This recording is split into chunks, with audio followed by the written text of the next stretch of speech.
రెడిక breaking news చూస్తున్నాం. తెలంగాణ రాష్ట్రంలో భారీగా వర్షాల కారణంగా 4 జిల్లాల్లో ఏర్పడిన వరదలపైన సీఎం సమీక్ష నిర్వహించారు. ఇక కమాండ్ కంట్రోల్ ఆఫీస్లో అధికారులతో సీఎం చర్చించారు. ఇక వరదలపైన తాజా పరిస్థితులనైతే అడిగి తెలుసుకున్నారు. అనంతరం సీఎం రేవంత్ రెడ్డి కీలక నిర్ణయం తీసుకున్నారు. వరదల కారణంగా చనిపోయిన వారి కుటుంబాలకు 5 లక్షల ఆర్థిక సహాయం అందించాలని నిర్ణయించారు.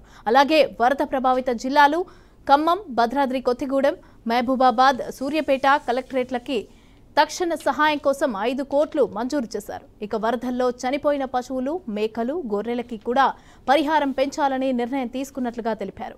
అలాగే తెలంగాణలోని వరదలను జాతీయ విపత్తుగా పరిగణలోకి తీసుకోవాలని, తక్షణమే కేంద్రం ఆర్థిక సహాయం చేయాలని, వరద ప్రభావిత ప్రాంతాల్లో పర్యటించాలని ప్రధాని మోదీని కోరుతూ రేవంత్ రెడ్డి లేఖ రాయాలని సీఎం రేవంత్ రెడ్డి అయితే నిర్ణయం తీసుకున్నట్లుగా అధికారుల సమావేశంలో తెలిపారు.